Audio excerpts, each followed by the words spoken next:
பெருமக்களே, இந்த அற்புதமான சட்டமன்ற தொகுதியில ஒரு அற்புதமான சட்டமன்ற உறுப்பினருக்காக இன்று நம்முடைய வேட்பாளருக்காக நாம் எல்லாம் இங்கே நின்று கொண்டிருக்கின்றோம்.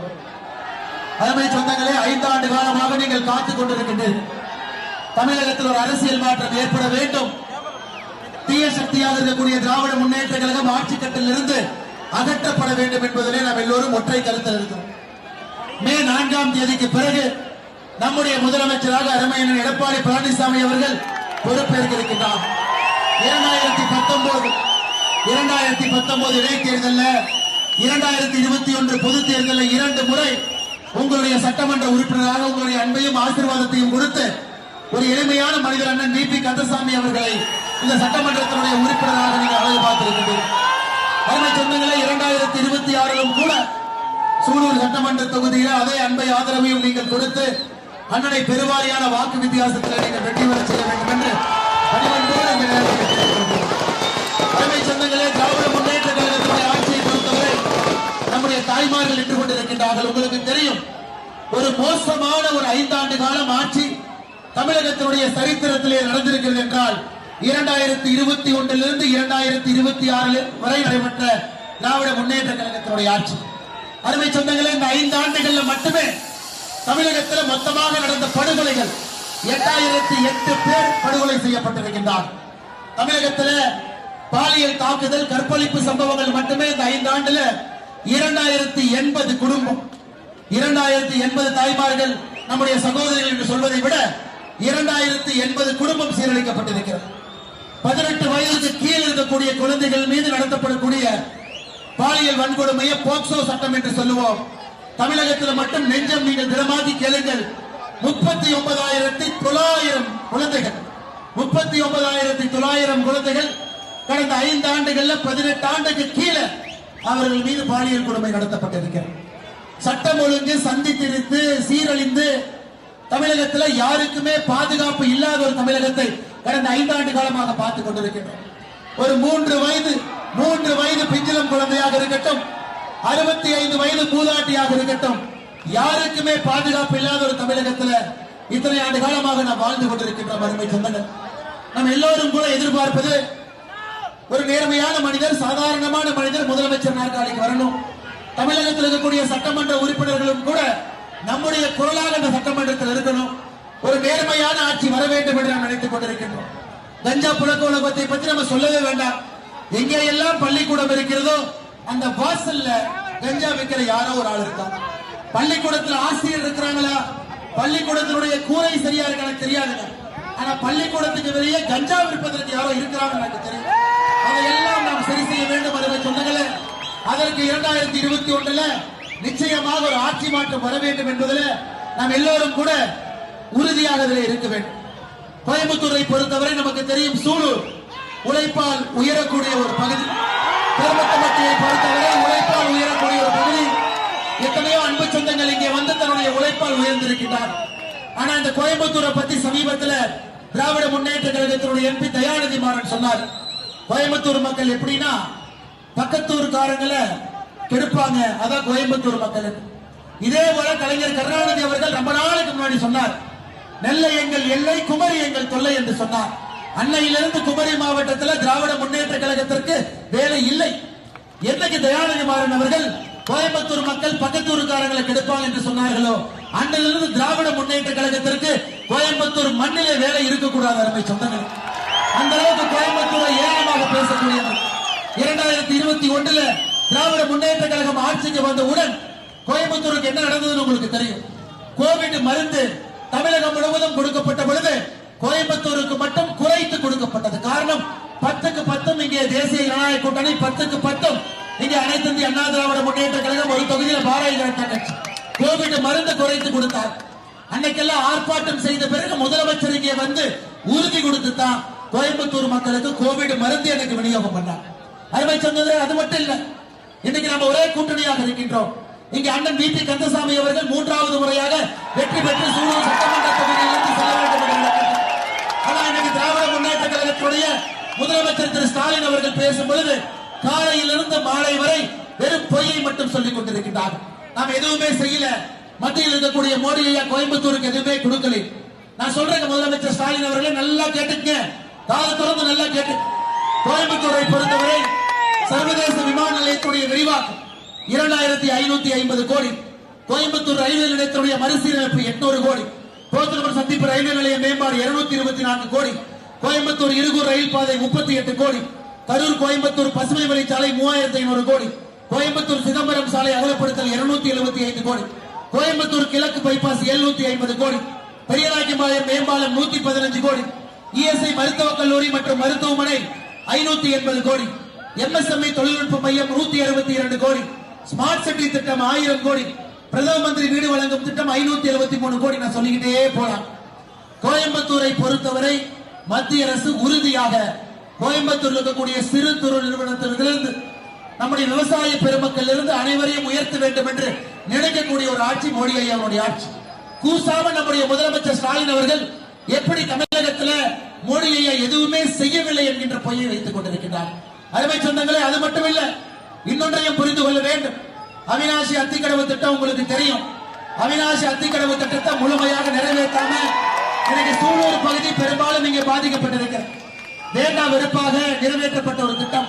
அனைத்து இந்திய அண்ணா திராவிட முன்னேற்ற கழகத்தில் திட்டத்தை முழுமையாக கொண்டு வந்தோம். கடைசி 4% மட்டும் பாக்கி இருந்துச்சு.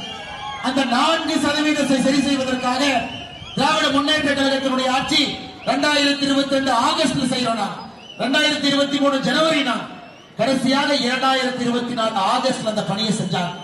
இந்த அரைகுறை வேலையின் காரணமாக சூலூர் தொகுதியில மட்டுமே எம்பராயர் பாளையத்துல, பதுவம்பள்ளியில, காடுவெட்டி பாளையத்துல 18 பகுதியில் நீர்வரத்து குறைவாக இருக்கிறது என்பது உங்களுக்கு முழுமையாக தெரியும். அதற்கு நம்முடைய ஆட்சி அண்ணன் எடப்பாடி பழனிசாமி அவர்கள் இந்த திட்டத்துக்கு வித்திட்டவர் முதலமைச்சராக வரணும். அண்ணன் டிபி கந்தசாமி அவர்கள் இந்த தொகுதியினுடைய சட்டமன்ற உறுப்பினராக வரணும்.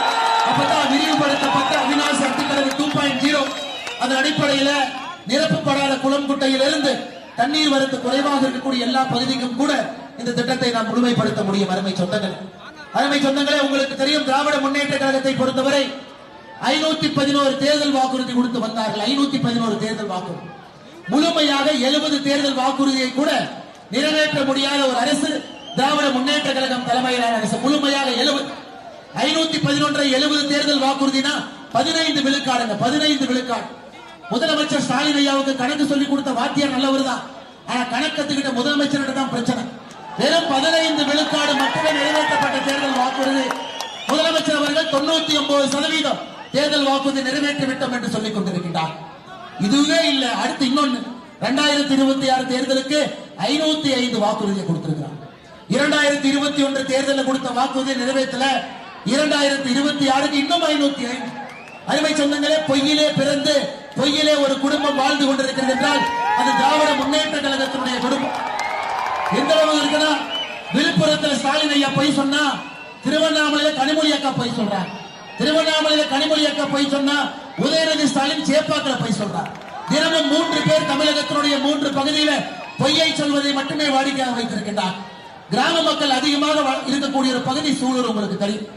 கடந்த 5 ஆண்டுகள்ல 100 நாள் வேலை வாய்ப்பு திட்டம், மகளிர் தாய்மார் இருக்கிறேன், 5 ஆண்டு 100 நாள் வேலை வாய்ப்பு திட்டத்தில் இந்தியாவில் அதிகப்படியாக ஒரு மாநிலத்திற்கு நாம் நிதி கொடுத்தது தமிழகத்திற்கு 46,000 கோடி ரூபாய் நாம் கொடுத்திருக்கிறோம். நம் ஆட்சியில் இருக்கக்கூடிய பீகார், நம்மை விட அதிக மக்கள் தொகை இருக்கக்கூடிய பீகாருக்கு நாம் 32,000 கோடி தான் கொடுத்திருக்கோம். முதலமைச்சர் அவர்களே, எப்படி உங்களால் பொய் சொல்ல முடிகிறது? நீங்க தேர்தல் வாக்குறுதி ஆட்சிக்கு வந்தா 100 நாள் வேலை வாய்ப்பு திட்டத்தை 150 நாட்களாக உயர்த்துவோம் என்று சொல்லி ஆட்சிக்கு வந்தீங்க, ஒண்ணுமே செய்யல. ஆனா எதையும் சொல்லாம பாரதிய ஜனதா கட்சி 100 நாள் வேலை வாய்ப்பு திட்டத்தை 125 நாளாக நாம் உயர்த்திருக்கின்றோம். அது மட்டுமல்ல, அதற்கு நிதியும் கொடுத்துக் கொண்டிருக்கின்றோம். ஆனால் கிராமப்புறத்தில் திராவிட முன்னேற்ற கழகத்தினுடைய தலைவர்கள், தொண்டர்கள் எந்த விதமான பொய்யை சொன்னாலும் கூட அதை நாம் ஏற்றுக்கொள்ளக் கூடாது என்பதில் நீங்கள் தெளிவாக இருக்க வேண்டும். பொய்யை மட்டுமே மூலதனமாக வைத்து திராவிட முன்னேற்ற கழகத்தினுடைய தலைவர்கள், தொண்டர்கள் இன்று வீதியிலே உலா வந்து கொண்டிருக்கின்றார். திமுக சொன்ன தேர்தல் வாக்குறுதியில் சில விஷயத்தை கேளுங்க. நாங்க ஆட்சிக்கு வந்தவுடன் கல்வி கடனை ரத்து செய்வோம், செஞ்சாங்களா? செய்யல. ஆட்சிக்கு வந்தா சமையல் எரிவாயு சிலிண்டருக்கு 1000 ரூபாய் மானியம் கொடுப்போம், செய்யல. ஆட்சிக்கு வந்தா டீசலுக்கு 4 ரூபாய் மானியம், செய்யல. ஆட்சிக்கு வந்தா இங்க இளைஞர்கள் இருக்கிறீங்க, முதல் தலைமுறை இருக்கிறீங்க, முதல் முறையாக ஓட்டு போடக்கூடிய இளைஞர்கள் இருக்கிறீங்க. நாங்க ஆட்சிக்கு வந்த 5 வருடத்துல 3,50,000 பேருக்கு அரசு வேலை கொடுப்போம் என்று சொன்னார்கள். அரசு வேலை. அருமை சொந்தங்களே, திராவிட முன்னேற்ற கழகத்தை பொறுத்தவரை கடந்த 5 ஆண்டுகள்ல 94,000 பேருக்கு அரசு வேலை கொடுத்திருக்கிறாங்க. ஆனா ரிட்டையர் ஆனது எவ்வளவு பேருங்க? 1,05,000 பேர். தமிழகத்தில் ரிட்டையர் ஆனது 1,05,000 பேர் அரசு வேலையில. நீங்க வேலை கொடுத்தது 94,000. ஆட்சிக்கு வந்தா 3 லட்சம் பேருக்கு வேலை கொடுப்போம் என்று சொல்லி முழு பொய்யையும் சொல்லிவிட்டு திராவிட முன்னேற்ற கழகம் கொஞ்சம் கூட வெட்கமே இல்லாம முதலமைச்சர் அவர்கள் ஓட்டு வேட்டைக்காக உங்கள் முன்னால் நின்று கொண்டிருக்கிறார். அருமை சொந்தங்களே, இன்னைக்கு நமக்கு தேவை மிக தெளிவாக இருக்கும். நிறைய இளைஞர்கள் இருக்கிறார். இளைஞர்களுக்கு ஒரு சின்ன குழப்பம், மாற்றம் வேண்டும், யாருக்கு ஓட்டு போடும். இந்த தேர்தலை பொறுத்தவரை இது பிங்கி பாங்கி தேர்தல் இல்லை என்பது நாம் தெரிந்து கொள்ள வேண்டும். நமக்கு திராவிட முன்னேற்ற கழகம் தீய சக்தி வேண்டாம் என்று சொன்னால் அண்ணன் எடப்பாடி பழனிசாமி அவர்கள் தலைமையிலான தேசிய ஜனநாயக கூட்டணி வேண்டும் என்பதை அதுவும் குறிப்பாக நம்முடைய சூலூர் சட்டமன்றத்தில் 2 முறை கூப்பிட்ட குரலுக்கு ஓடோடி வரக்கூடிய மனிதன். நானே ஒரு அண்ணனை பார்த்து அசந்துட்டேன். ஒரு வாரத்திற்கு முன்பு என்னோட ஒரு இருந்தார். பார்த்த உடனே, அண்ணன் நீங்க டீ கடை வச்சிருக்கிறீங்களா? இங்க தானே வச்சிருக்கிறீங்க. அந்த அளவுக்கு சரளமாக எல்லோரிடமும் பழகக்கூடிய அற்புதமான மனிதர் இன்னைக்கு நம்முடைய சட்டமன்ற வேட்பாளராக மறுபடியும் நம் முன்னால் இருக்கின்றார். இவரை பெருவாரியான வாக்கு வித்தியாசத்தில் இந்த சூலூர் சட்டமன்ற தொகுதியில வெற்றி பெற செய்வது நம்முடைய கடமை. அருமை சொன்னது. அது மட்டுமல்ல, பாரதிய ஜனதா கட்சியினுடைய தலைவர்கள் தொண்டர்கள் இங்கே நின்று கொண்டிருக்கிறார். நாம் நன்றாக புரிந்து கொள்ள வேண்டும். கடந்த 11 ஆண்டுகளாக எத்தனையோ நல்ல திட்டங்களை நாம் செயல்படுத்தியும் கூட திராவிட முன்னேற்ற கழகத்தினுடைய அரசு அந்த மக்களுக்கு போக முடியாம தடுத்துக்கிட்டு இருக்கிறார். அதனால்தான் நம்முடைய பாரத பிரதமர் அவர்கள் மதுராந்தகத்தில் சொன்னார், தமிழகத்தில் அவ்வளவு ஏழை மக்களுக்கு வீடு கொடுக்க வேண்டும் என்று முடிவு செய்தும் கூட திராவிட முன்னேற்ற கழகத்தினுடைய அரசு அந்த வீட்டுக்கு வாங்கின அப்ளிகேஷனை எந்த நடைமுறைப்படுத்தாம சும்மா வச்சிருக்கிறாங்க. அதனால் ஆட்சி மாற்றம் வேண்டும். அனைத்து இந்திய அண்ணா திராவிட முன்னேற்ற கழகம் தலைமையிலான தேசிய ஜனநாயக கூட்டணி இங்கே ஆட்சிக்கு வரணும்.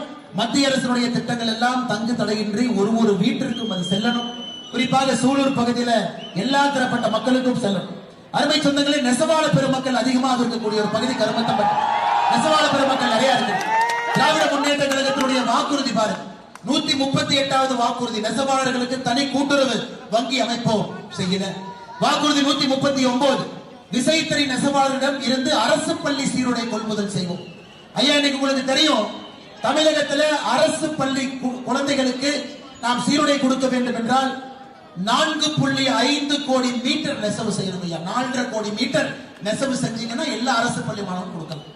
ஆனா இன்னைக்கு கைத்தறியாக இருக்கட்டும், விசைத்தறியாக இருக்கட்டும், பெடல் தறியாக இருக்கட்டும், இந்த 3 தறியும் பயன்படுத்தி திராவிட முன்னேற்ற கழகம் கொள்முதல் செய்திருப்பதே 1 கோடி மீட்டர் தான். 3.5 கோடி மீட்டர் வெளியிருந்து வாங்கியிருக்கிறாங்க. இன்னைக்கு நம்முடைய தேசிய ஜனநாயக கூட்டணி அண்ணன் எடப்பாடி பழனிசாமி அவர்கள் உங்களுக்கு ஒரு வாக்குறுதி கொடுத்திருக்கிறார். பொங்கல் அன்னைக்கு இலவச வேட்டி சேலை நம் தமிழக மக்களுக்கு அன்போடு கொடுக்கின்றோம். நம்முடைய தேர்தல் வாக்குறுதி தீபாவளி அன்றும் இலவச வேட்டி சேலையை நம்ம தமிழக மக்களுக்கு கொடுக்கப்போம். அப்ப கொள்முதலை நாம் உயர்த்த போகின்றோம், உங்களிடமிருந்து வாங்க போகின்றோம். குறிப்பாக இந்த பகுதியில் இருக்கக்கூடிய நெசவாள பெருமக்களுக்கு இது ஒரு பெரிய வரப்பிரசாதமாக இருக்கும். அது மட்டுமில்லை, அருமை சொந்தங்களே, நம்முடைய தேசிய ஜனநாயக கூட்டணி அதனுடைய தலைவராக இருக்கக்கூடிய நம்முடைய முதலமைச்சராக மே 4க்கு பிறகு வரக்கூடிய அண்ணன் எடப்பாடி பழனிசாமி அவர்கள் விசைத்தறி நெசவாளர்களுக்கு விலையில்லாத மின்சாரத்தை 1000 யூனிட்ல இருந்து 1400 யூனிட்டாக உயர்த்திருக்கின்றோம். அதுவும் கூட நம்முடைய நெசவாள பெருமக்களுக்கு பெரிய வரப்பிரசாதம். 65 வயதிற்கு மேற்பட்ட நெசவாள பெருமக்கள் ஓய்வூதியம் 1000 ரூபாயிலிருந்து 2500 ரூபாயாக ஓய்வூதியத்தை உயர்த்திருக்கின்றோம். கைத்தறி உங்களுக்கு தெரியும், 300 யூனிட்ல இருந்து 450 யூனிட்டாக உயர்த்திருக்கின்றோம். நெசவாள பெருமக்களை பொறுத்தவரை 1 லட்சம் விசைத்தறிகள் இந்த ஒரு தொகுதியில மட்டுமே இயங்க வைக்கிறோம். நம்ம பாராளுமன்ற தேர்தலிருந்து உங்கள்கிட்ட வாக்குறுதி கொடுத்துட்டு இருக்கோம். நமக்கு தேவை மத்திய அரசோடு ஒத்து போகின்ற ஒரு மாநில அரசு. அதுக்கப்புறம் நாங்க பார்த்தோம், மத்திய அரசோடு ஒத்து போகின்ற ஒரு மாநில அரசு நமக்கு வேணும். இங்க இருக்கக்கூடிய விசைத்தறிக்கான அடிப்படை தீர்வு நாம கொண்டு வருகின்றோம். டெல்லியிலிருந்து தமிழகத்தினுடைய தேர்தல் பொறுப்பாளராக பீயூஷ் கோயல் அவங்க இருக்கிறார். இந்த துறையை பார்த்தவர். நமக்கு ஒத்து போகக்கூடிய ஒரு முதலமைச்சர் நீங்க கொடுக்கணும். எடப்பாடி பழனிசாமி அவர்கள் தமிழகத்தினுடைய முதலமைச்சராக பொறுப்பேற்ற பிறகு குறிப்பாக சூலூர் தொகுதி மிகப்பெரிய அளவில் பயன்பெறும். விசைத்தறி கைத்தறி நெசவாள பெருமக்களுக்கு உங்களுடைய அடிப்படை பிரச்சனையை முழுமையாக தீர்ப்பதற்கு நாங்கள் களத்தில் இருப்போம் என்கின்ற வாக்குறுதி உங்களுக்கு கொடுத்து, அருமை சொந்தங்களே, இன்னைக்கு நாம் எல்லோரும் நன்றாக புரிந்து கொள்ள வேண்டும். 10 மணிக்கு நம்முடைய தேர்தல் பிரச்சாரத்தை நம்ம முடிக்கிறோம். 9:56 நின்று கொண்டிருக்கின்றோம். மிகப்பெரிய அளவில் எழுச்சியோடு காலம் தாமதமாக இருந்தாலும் கூட அதை பொருட்படுத்தாமல் புன்முறுவலோடு இருக்கக்கூடிய பொதுமக்கள் எல்லாம் நம்முடைய அண்ணன் வி.பி. கந்தசாமி அவர்களுக்கு ஆதரவு கொடுத்து, தேசிய ஜனநாயக கூட்டணிக்கு ஆதரவு கொடுத்து, சூலூர் தொகுதியில இரட்டை இலை சின்னத்துல நீங்கள் வாக்களித்து ஒரு பெரும்பாலான வெற்றியை இரட்டை இலை சின்னத்துல நீங்கள் கொடுத்து ஒரு சரித்திர சாட்சியாக 3வது முறையாக அண்ணன் வி.பி. கந்தசாமி தேர்ந்தெடுத்து சட்டமன்றத்துக்கு அனுப்ப வேண்டும் என்று உங்களுடைய பாதத்தை தொட்டு நான் அன்போடு பரிவோடு பாசத்தோடு கேட்டுக்கொள்கின்றேன். அருமை சொந்தங்களே, நம்முடைய கூட்டணி கட்சியுடைய தலைவர்களுக்கு தொண்டர்களுக்கு நன்றி கடன் செலுத்த வேண்டிய நாம் நேரத்தில் நின்று கொண்டிருக்கின்றோம். எல்லா கூட்டணி கட்சியினுடைய தலைவர்கள் தொண்டர்கள் இங்கே நின்று கொண்டிருக்கின்றார்கள். கண் துஞ்சாது கடுமையாக பணி செய்து கொண்டிருக்கின்றார்கள். எல்லா இடத்திலும் கூட நம்முடைய வெற்றி வேட்பாளர் ஒரு மிகப்பெரிய அளவில் பணி செய்ய வேண்டும், அவரை நாம் வெற்றி பெற செய்து சட்டமன்றத்துக்கு அனுப்ப வேண்டும் என்று நினைக்கக்கூடிய எல்லா நம்முடைய கூட்டணி கட்சியினுடைய அருமை சொந்தங்களுக்கு நன்றி தெரிவித்துக் கொள்கின்றேன். பாட்டாளி மக்கள் கட்சியினுடைய தலைவர்கள் தொண்டர்கள் இருக்கின்றார்கள். அம்மா மக்கள் முன்னேற்ற கழகத்தினுடைய தலைவர்கள் தொண்டர்கள் இங்கே நின்று கொண்டிருக்கின்றார்கள். வாழ்கின்ற காமராஜராக இருக்கக்கூடிய தமிழ் மாநில காங்கிரஸ் தலைவர்கள் தொண்டர்கள் நின்று கொண்டிருக்கின்றார்கள். தென்னிந்திய பார்வர்ட் பிளாக் தலைவர்கள் தொண்டர்கள் நின்று கொண்டிருக்கின்றார்கள். பாரதிய ஜனதா கட்சியுடைய தலைவர்கள் தொண்டர்கள் இந்த தொகுதியில் நாம் அனைத்து இந்திய அண்ணா திராவிட முன்னேற்ற கழகத்தினுடைய வெற்றி வேட்பாளர் அவரை முழுமையாக அவருக்கு ஆதரித்து நம்முடைய வாக்கை செலுத்தி குடும்பத்துடைய வாக்கை கொண்டு வந்து தொண்டர்களுடைய வாக்கை கொண்டு வந்து பெருவாரியான வாக்கு வித்தியாசத்தில் நீங்கள் வெற்றி பெற செய்ய வேண்டும் என்று பணிவன்போடு கேட்டுக்கொள்கிறேன். புதிய நீதி கட்சியினுடைய இந்த பகுதியினுடைய தலைவராக இருக்கக்கூடிய அண்ணன் இருள் அசோக் அவர்கள், தமிழ் மாநில காங்கிரஸ் பகுதியினுடைய தலைவர் அண்ணன் யூ.பி. பால் அவர்கள், அனைத்து இந்திய அண்ணா திராவிட முன்னேற்ற கழகத்தினுடைய சூலூர் சட்டமன்றத்தினுடைய தேர்தல் பொறுப்பாளர் தோப்பு கணேசன் அவர்கள், அம்மா மக்கள் முன்னேற்ற கழகத்தினுடைய மாவட்ட செயலாளர் எஸ்.ஆர்.ஏ. செந்தில்குமார் அவர்களுக்கு நன்றி தெரிவித்து, அதே போல கழகத்தினுடைய ஒன்றிய கழக செயலாளர்கள் எல்லோரும் இங்கு இருக்கின்றார்கள். வி.பி. கந்தவேலன் அவர்கள், குமரவேல் அவர்கள், அப்பச்சாமி அவர்கள் நன்றி தெரிவித்து, நகர கழக செயலாளர் ஆதவன் பிரகாஷ் நன்றி தெரிவித்து, அண்ணன் தொப்பீஸ்வரன் அவர்கள் நன்றி தெரிவித்து, பேரூர் கழக செயலராக இருக்கக்கூடிய எம்.கே.எம். அனந்த்குமார் அவர்கள், ஸ்ரீனிவாசன் அவர்கள், கார்த்திகை வேளாண் அவர்கள், சண்முகம் அவர்கள், சிவகுமார் அவர்கள், பாலசுப்ரமணியன் நன்றி தெரிவித்து, மேப்பரி பாளையத்துடைய பேரூராட்சி தலைவராக இருக்கக்கூடிய சசிகுமார் அண்ணன் தன்னுடைய முழு படையோடு ஒரு அற்புதமான உள்ளாட்சி தேர்தல் வெற்றியெல்லாம் பெற்று சமீபத்தில் அண்ணன் எடப்பாடி பழனிசாமி அவர்கள் முன்பு அண்ணன் சசிகுமார் அவர்கள் தன்னுடைய குழுவோடு இணைந்திருக்கின்றார்கள். அவர்களுக்கும் இந்த நேரத்தில் வாழ்த்துக்களை வணக்கங்களை தெரிவித்து, என்னோடு இருக்கக்கூடிய பாரதிய ஜனதா கட்சியினுடைய மாவட்ட தலைவராக இருக்கக்கூடிய அண்ணன் கரிமாறுமுத்து அவர்களுக்கு,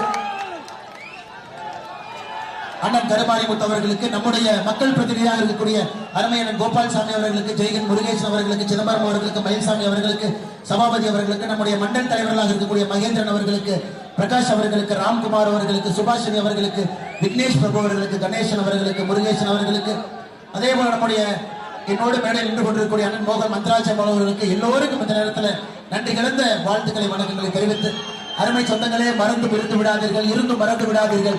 ஏப்ரல் 23ஆம் தேதி நம்முடைய வெற்றி சின்னமாக இந்த தொகுதியில இரட்டை இலை சின்னம் வெற்றி சின்னமாக இருக்கிறது.